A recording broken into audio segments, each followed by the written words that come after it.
Bom dia, nós estamos vendo aqui no Salmo 37, o versículo 17: os braços dos ímpios serão quebrados, mas os justos, o Senhor os sustém. Versículo 18: o Senhor conhece os dias dos íntegros, a herança deles permanecerá para sempre. Ok? Vamos para o versículo 23. O Senhor firma os passos do homem bom, e no seu caminho se compraz. Eu quero que vocês assentem agora e continuem com a Bíblia aberta. Tá bom? O mesmo texto. Então nós vemos como o trabalho, irmãos, soberanamente justo de Deus é atuante neste mundo. E aqui eu quero pedir para vocês, concentrem no Deus de justiça. O que Deus está fazendo na terra? Tem gente ímpia e tem gente justa. Tem os crentes e não crentes. Então eu mostrei para vocês que a intenção dos homens ímpios é aquela intenção de ter o mundo com as coisas. O homem mundano, irmão, não importa se ele é pobre ou se ele é rico, se ele é trabalhador ou não. O propósito do homem natural é ter consigo o mundo. Por isso que Jesus falou: que adianta o homem ganhar o mundo e perder a alma? É porque no íntimo, o homem ímpio, ele quer o mundo. Vê? Por que os homens correm para jogar na loteria? Porque os ricos estão com medo de perder o que têm. Por quê? Porque há uma ânsia por roubar, por enganar, usar de dolo com o seu próximo, mentir. Nós estamos vivendo essa época agora. Ninguém consegue confiar mais no outro. Há muita mentira, muita manipulação, muita desonestidade. Por quê? Porque o homem que não tem a vida em Cristo, ele quer ter o mundo aos seus pés. O mundo é assim, queridos irmãos. Tá? Vocês prestem atenção nos muçulmanos. Por que os terroristas conquistam o coração dos homens lá? Porque diz: se você matar judeu, se você matar um judeu qualquer, você vai ter um lugar no paraíso e você vai ter muitas mulheres lá. Olha a noção. E eles se entregam para isso. Eles pensam que é verdade. Né? Então eles pensam no paraíso. Por quê? Porque eles veem o mundo aqui como um lugar de conquista de paraíso. Se não puder aqui, depois da morte eu vou ter. Olha, queridos irmãos. Agora vocês observam o Apocalipse, que fala o que ali no último capítulo? Diz ali que o mentiroso, o adúltero, pessoas assim, não herdarão, não entrarão no lar da glória, né, na Nova Jerusalém. Só os que têm o seu nome escrito no livro da vida. Está bem claro lá, né? Os que foram escritos no livro da vida. Eu já expliquei isso para vocês antes. Então, queridos irmãos, Deus concentra juízo de um lado e justiça de outro. Veja o trono de Deus. Aqui está essa mão direita minha aqui, Deus exercendo juízo contra os ímpios. Tá? Eu quero dizer também, irmãos, que a justiça de Deus brilha também no meio do justo. O homem que, por exemplo, trabalha honestamente, ele vai ter o que é justo. Tá? Qualquer pessoa, tanto faz, crente ou não crente, trabalhou honestamente, a justiça de Deus é aplicada. Não importa. Isso aqui, irmãos, não tem acepção de pessoas. Não tem. Todo trabalho feito honestamente tem sua recompensa. E Deus exige isso. E a lei de Deus, neste caso aqui, é para ímpio e para os crentes. Você pode abrir o livro de Êxodo. O livro de Êxodo, quando começa ali as leis para a formação da nação de Israel, é só justiça. Tá? Ali é só aplicação de justiça. Não importa, Deus não está perguntando se é crente, não é, você crê em mim ou não. A aplicação da lei de Deus é para isso. Cuidar de uma viúva, de um órfão. Se você era para o judeu, se ele visse um bezerro caído no buraco, que era do inimigo dele, era para ele tirar, levar, cuidar, certo? Tudo aplicação de justiça. Mas aqui no Salmo, esse Salmo 37, Deus está falando, eu cuido dos justos. E quão importante é isso, né? Eu cuido deles. E olha o que diz versículo 23, irmãos. O Senhor firma os passos do homem bom. Você fala, pastor, mas não tem tantos homens bons na terra? Ele não está falando da bondade humana. Falando da bondade aqui que a pessoa tem porque recebeu de Deus em Cristo. Tá? Os homens bons na Bíblia são os homens que andam com Deus. As mulheres que amam a Deus. Esses são os homens bons. Eles vão praticar bondade. Mas note que o crente, ele pratica bondade do modo de Deus. Tá? O crente não vive distribuindo o que tem para os outros. Ele não faz isso. Ele sabe como aplicar a bondade de Deus na vida. Só lembrando aqui do rei Davi. Vocês já ouviram falar muito dele? Deve ler a Bíblia. Livro de 1 Samuel. O que Davi fez com Saul? Os irmãos sabem que Saul perseguiu Davi. Perseguiu. Ele estava com ódio, porque ele sabia que Davi ia ocupar o reino. E Deus permitiu que Saul perseguisse, querendo matar Davi mesmo. Ele queria mesmo. Ele não queria perder o reinado dele. Então Deus usou Saul para trazer uma disciplina, regular a vida de Davi, para ele aprender justiça. Ele teve 2 oportunidades de matar Saul. 2 oportunidades. Ele não fez. Ele protegeu Saul. Ali foi para ensinar que Saul tinha perdido o melhor soldado que ele tinha. O melhor escudeiro que ele teve. E ele perdeu, jogou fora. Tá? A segunda oportunidade, irmãos, foi depois da morte de Saul, que tinha um neto de Saul que era coxo, quer dizer, vivia arrastando no chão. Ele era coxo, ele ficou paralisado. Então, Davi pegou o neto de Saul, levou para o palácio, cuidou dele. Isso é bondade de um homem. Está vendo, irmãos? Ele não guarda o ódio. O crente é uma pessoa boa.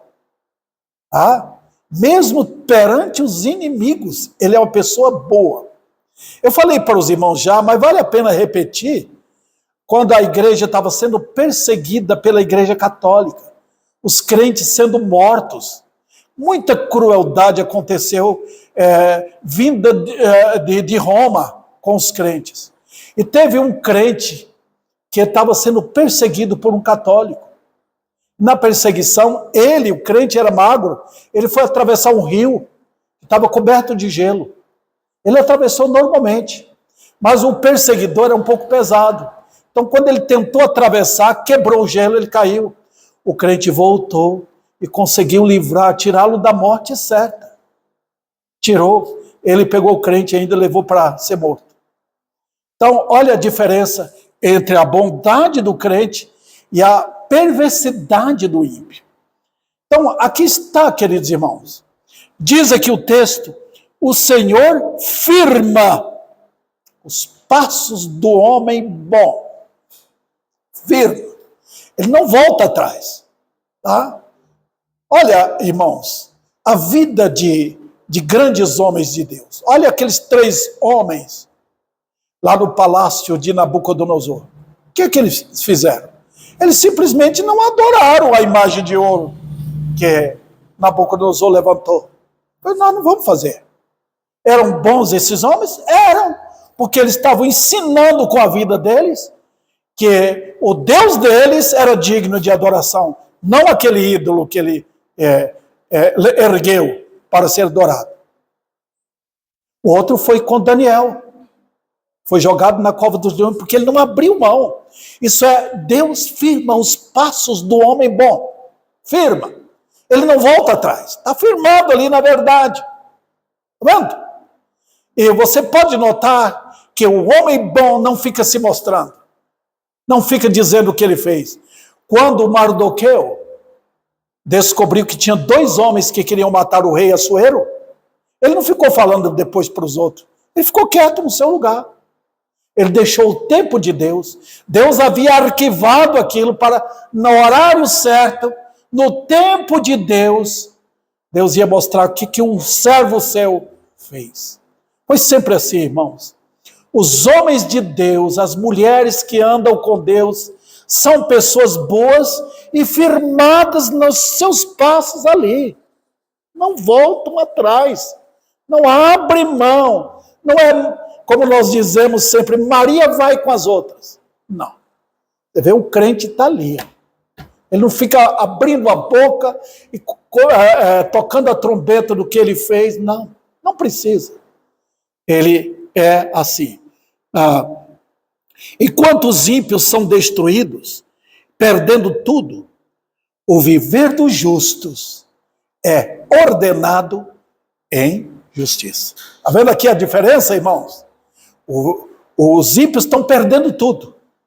Os santos não, eles estão ordenando a vida deles em justiça.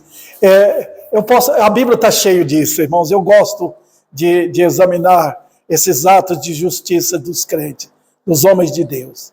Eu lembro daquele homem que, quando o rei Davi estava sendo perseguido pelo filho dele, e o povo querendo matá-lo, porque o filho dele fez a cabeça do povo, Davi estava abandonado, um grupo de homens com ele, e aquele homem rico mandava coisa para Davi, acompanhava, mandava comida, mandava tudo o que ele precisava lá, tá?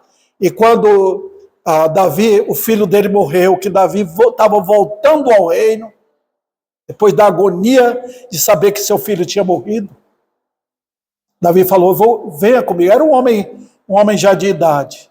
Venha comigo, eu vou cuidar de você lá no palácio. Ele falou, não vou fazer isso. Já estou velho. Logo eu vou ser sepultado com meus pais. Não ficou cobrando nada. Os irmãos percebem os atos de justiça dos santos. Ficam marcados, irmãos. Façam bem. Lembra que ele falou aqui? Fazer o bem. Porque aquilo fica marcado, registrado. Não precisa falar para os outros o que é que você fez. Deixa ali. No tempo certo, Deus sabe como agir. Lembremos bem que se o viver não é ordenado nos padrões de Deus, as consequências são graves. Aqui entra aquele ensino, irmãos, que Jesus deu. O que você faz com uma mão, esconde a outra. O problema dos justos, a gente vê isso hoje, é que ele faz e ele toca a trombeta, tá? E todo mundo fica sabendo o que é que ele fez. A Bíblia diz para não tocar trombeta. Deixa assim. Porque Deus registra o que os crentes fazem. O seu Pai, Jesus fala, o seu Pai que te vê em secreto, Ele te recompensará. Impressionante, né? Deus está vendo em secreto. Com os ímpios, Ele trata na sua ira no tempo dele. É interessante, né? Que Deus nós temos, irmãos? O Deus que, mesmo com todos os defeitos que nós temos, cheios de defeitos que nós temos, Ele trata a gente com correção, na medida que a gente pode. Tá? Ele corrige a gente, trata com uma bondade incrível. Ele sabe que aquela irmãzinha ali está precisando de uma correção, mas ele faz do jeito dele, na bondade dele, na ternura dele, da maneira dele, ele vai coordenando, né? Eu me lembro quando meu irmão mais velho era relojoeiro, como ele pegava assim um óculos de muito grau e colocava ali e abria o relógio para ver onde estava o defeito, e ele ali com aquelas ferramentazinhas bem preparadas para cuidar daqueles detalhezinhos que os olhos quase não viam, aquele cabelinho que tinha ali e era importante. Deus faz assim com os santos dele, com os detalhes, com aquele crente que é mais velho, que está mais tempo, às vezes ele trata com varada, com dureza, mas ele está levando os santos na coordenada dele, atendendo ali para transformar o crente numa pessoa que vai viver praticando a justiça. Você vê quando um crente sai da justiça, Deus vai imediatamente e tira, dá uma varada nele e coloca no caminho correto. É assim. Com os ímpios, entretanto, ele está dando, não é disciplina. Deus não lida com disciplina com os incrédulos. Ele lida com juízo. E com os incrédulos, irmãos, ele deixa. Tá? E aí, às vezes, os crentes não entendem. Porque com os crentes acontece isso. Com o incrédulo não acontece. O incrédulo está lá numa boa, o incrédulo está lá vivendo, ele está indo para a rua, ele está indo para os bailes, ele está indo para as suas aventuras, ele está ganhando bem, ele compra isso, compra aquilo, não vai na igreja, vive nos vícios, vive na prática da imundície deles, e Deus não faz nada. Não. Sabe por quê? Deus age com juízo com os ímpios. Ele deixa o caminho dos ímpios ir, parece bom, né? Deus está abençoando, tudo jóia, tudo bem, saúde, maravilhas, até que chega o momento do escorregão. Assim. O caminho dos ímpios não é um caminho bom não, irmãos. É largo, bonito, mas eles, como cegos, eles não percebem o momento quando o escorregão virá. E virá mesmo. E aí, quando escorrega o ímpio, ninguém segura. Às vezes é a morte certa. Tá? Lembre bem disso. Nota, irmãos, como Deus tem seu comando no viver do homem justo. Ele firma os seus passos. Então, agora, uma coisa importante.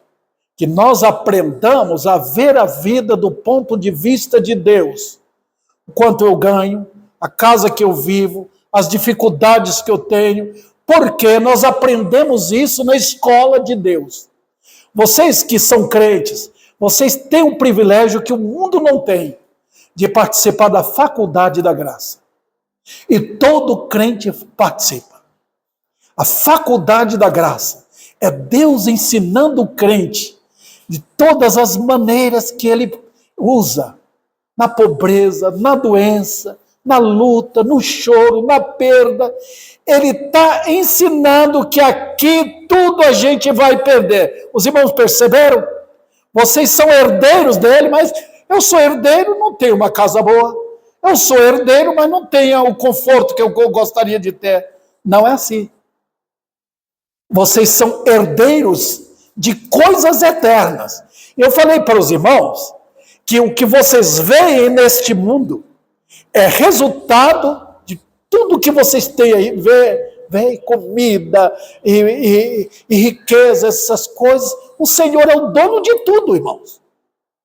O nosso Deus só não é dono do pecado, deste mundo terrível. Mas Ele é o autor da criação e dono da prata e do ouro. E Ele não está vendo o que o crente precisa? Sabe. Eu pergunto, você tem vivido até agora? O Senhor Deus deixou faltar alguma coisa? Não, está vivendo até agora. Ele não deixará. Sabe por quê? O que está acontecendo? Ele está ensinando através das dificuldades materiais e circunstanciais, ele está ensinando que as coisas que vão vir serão perfeitas. Vocês lembram da dificuldade que a dona Nádia passou na enfermidade dela? Aquilo foi crescendo. Eu fui acompanhando a vida dela. Ela foi enfraquecendo e definhando até chegar o momento final. Onde ela está agora? Ela está no lugar onde não tem dor, não tem tristeza, não tem choro, não tem mais nada disso. Então veja como a faculdade da graça, esse professor único que nos ensina, ele está mostrando que aquilo que virá é perfeito. Perfeito. Está vendo? Os irmãos percebem a diferença da religião verdadeira e a religião falsa? A religião verdadeira ensina as coisas sob os princípios eternos. Eu estou aprendendo com minhas lutas e dificuldades que o meu Deus não falha e que virá aquele momento quando a coroa de espinhos será tirada e uma coroa de glória virá. Então a graça é assim, irmãos. A graça nos coloca lá embaixo, às vezes, para dizer que vocês estão subindo. É assim que a graça opera. Ela opera dessa maneira. Quando eu estou descendo, é porque eu estou subindo. Quando tudo parece ruim, é que está sendo tudo bom para a minha vida. É assim. Observe, irmãos. O mundo não entende isso. Ele não entende, mas vocês entendem. Eu sei o que está acontecendo. Tá? A mão de Deus está em cada detalhe do viver dos crentes. Por quê? Qual a razão? Lembra o que diz o Salmo? Guia-me pelas veredas da justiça. E aqui eu quero lembrar da aula que tivemos hoje, né? Até perguntei para os alunos.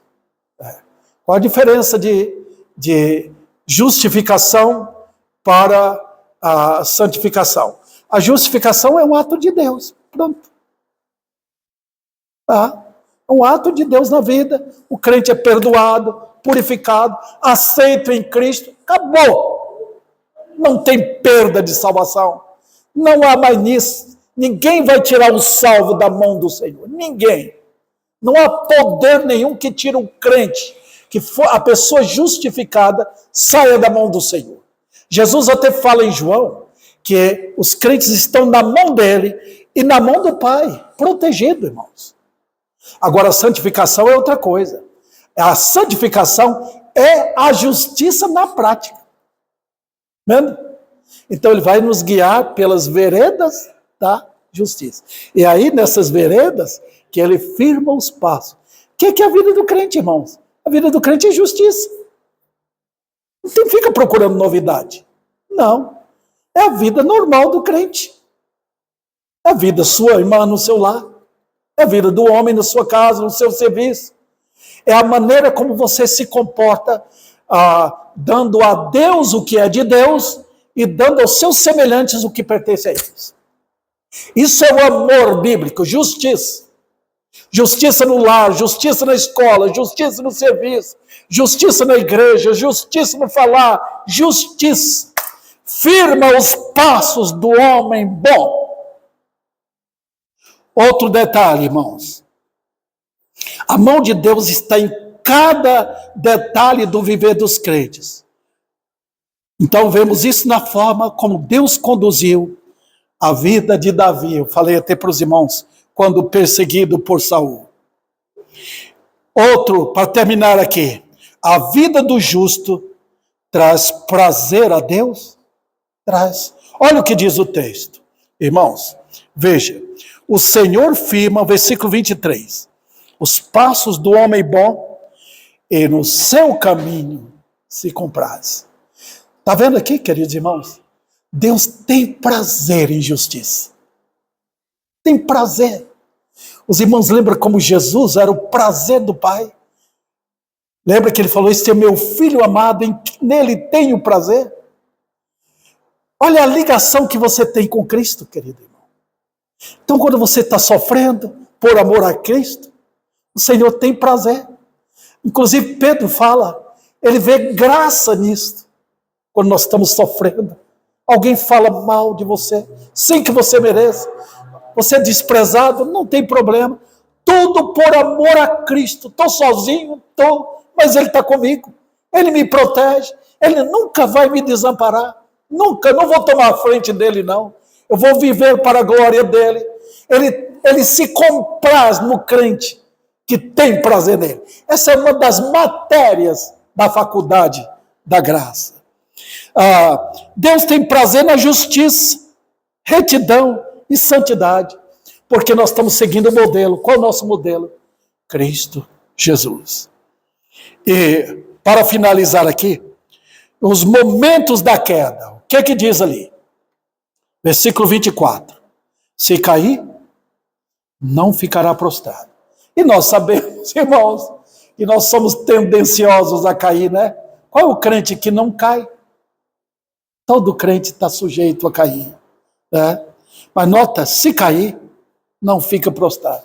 Quando você vê alguém dizendo que é crente, voltou para o mundo, está gostando lá, está vivendo do jeito que quer, é porque ele nunca foi crente. Ele nunca produziu fruto. A chuva de bênção que caiu na vida dele produziu, foi espinho e abrolhos, como diz Hebreus capítulo 6.